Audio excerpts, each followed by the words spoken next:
હાલો, રામ રામ ડાયરાને સ્વાગત છે તમારું ગામના ચોરામાં. પેલા આવતું ને રેડિયામાં ગામનો ચોરો. તો આજે આપણે ખેત મજૂરની જીવનશૈલી વિશે વાત કરવી છે કે વાડીઓમાં રહેતા ખેત મજૂરની જીવનશૈલી કેવી હોય, કઈ રીતના જિંદગી જીવે, કઈ રીતના રહે, એના વિશે આજ થોડીક ચર્ચા કરશું.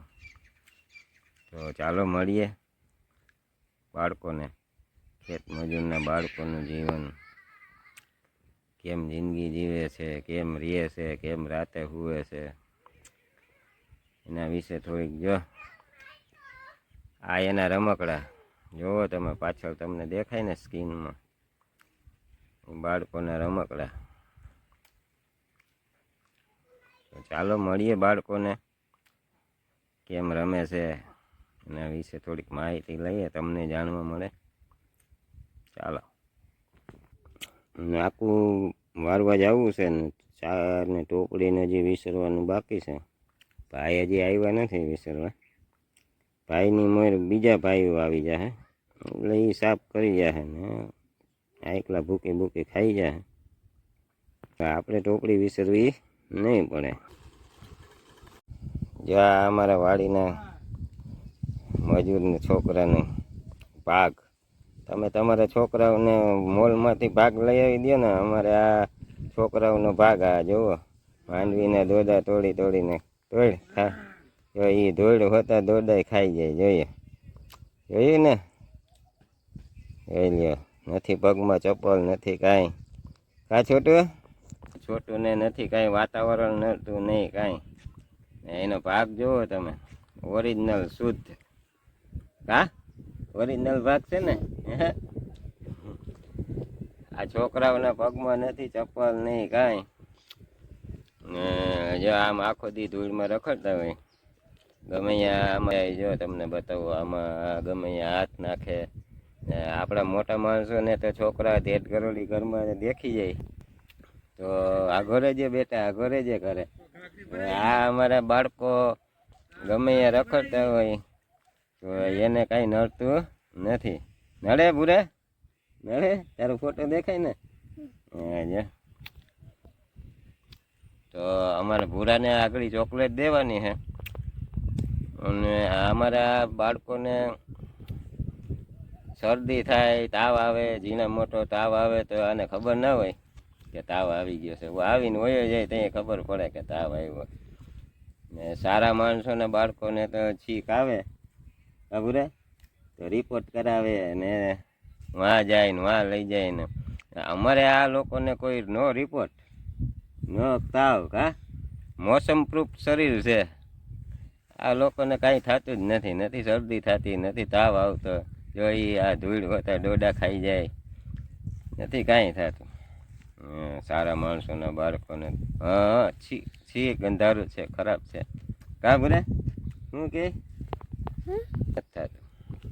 આવા નરિયાવાળા મકાનમાં હુવે, પાવર હોય તો પંખો છે, પણ આમાં રાતે વાડીઓમાં કંઈ નક્કી ના હોય, પાવર હોય ના હોય. ભૂરે પાવર ના હોય તો જો નીચે ખાટલામાં ભૂરો હુવે ને ઉપર પૈડકા સૂતા હોય, હરપે ભેગા સૂતા હોય નરિયામાં. એટલે આ લોકોને કાંઈ નડતું નથી. આવી રીતના છોકરા ધૂળમાં રખડે. મોસમ પ્રૂફ શરીર છે અને આ લોકોને કુછ કાંઈ ના થાય. ના શરદી થાય, ના તાવ આવે, ના કાંઈ થાય. પેટમાં દુખે, આખો દી ગમે અહીંયા રખડતા હોય. એના મા બાપ કામે ગયા હોય, સાંજે આવે ત્યાં ભેગા થાય. બાકી આખો દી જો આમ રેખડે રાખે, દોરી માથે ચડે ને ગમે અહીંયા ચડે. આને પડવાની લાગે બીક.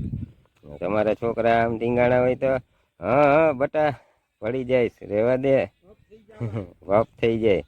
આને કોણ કહેવા વાળું છે પડી કે પગ ભાંગશે? તોય આને કાંઈ ના થાય, બધાનો ભગવાન હોય. એટલે આવી જીવનશૈલી છે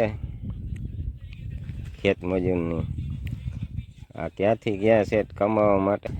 સિટીના બાળકોને તો એપાર્ટમેન્ટમાં કોમન પ્લોટ હોય. અમારે આ બાળકોને જો આ કોમન પ્લોટ, આ ઝૂલા માથે રમતા હોય, હિચકતા હોય ને આ કોમન પ્લોટમાં રખડે. જો મોબાઈલ જોવે.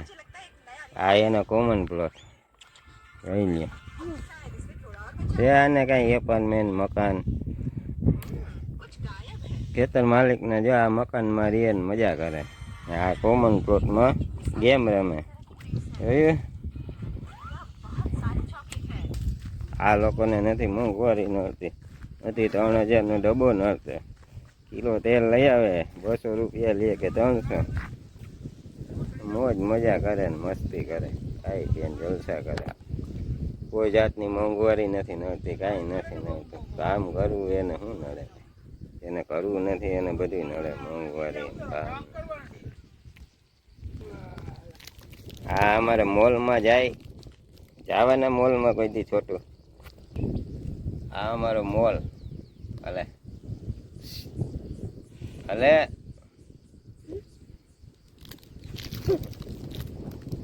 અમે મોલમાં ગયા હતા. ક્યાં ગયા હતા? ક્યાં ગયા હતા આપણે? મોલમાં. ક્યાં? મોલમાં ગયા હતા ને. અમે મોલમાં ખરીદી કરીને ચોકલેટ લઈ આવ્યા. તમે જાઓ કે નહીં મોલમાં કહેજો હો, બરાબર ને ચંગુડિયા? હાલે રેડી. આવી છે ભાઈ જિંદગી. મોંઘવારી કેને નડે? જેને કામ નથી કરવું, સૂતું રહેવું છે આખી સાંજે કાયમ 200 લઈ આવ્યા, એને કોઈ જાતની મોંઘવારી નડતી નથી. તેલ ઘઉં ચોખા ગમે એટલું મોંઘું થાય એને ખબર ના હોય શું ભાવ છે, શું બજાર છે. આખી મોજ મજા કરવી એને બધાને મોંઘવારી નડે. તમે જો રિમોટ વાળા ફેરવો ને અમારે છોકરા વગર રિમોટના ફેરવે. ક્યાં બોલી મજૂરની જિંદગી છે. કાલે આવી હતી ને તું મારી પાસે? હાલે અહીંયા લે. હાલ, તાર નામ શું છે? આ શું છે? હે? ચીલી ચટલી. ક્યાં તારી ચોટલી ક્યાં? હે બોલ તો ખરા. હાલે લઈ લે. પકડી એક ધારી જોવે છે. લે વાહ દીકરા વાહ, વાહ તો બુડિયા વાહ. ચાલો બાય બાય, હાલો આવજો. Bye bye. રિમોટ વાળું હે ને? હા ચલો બે બાજુમાં લઈ જાઓ.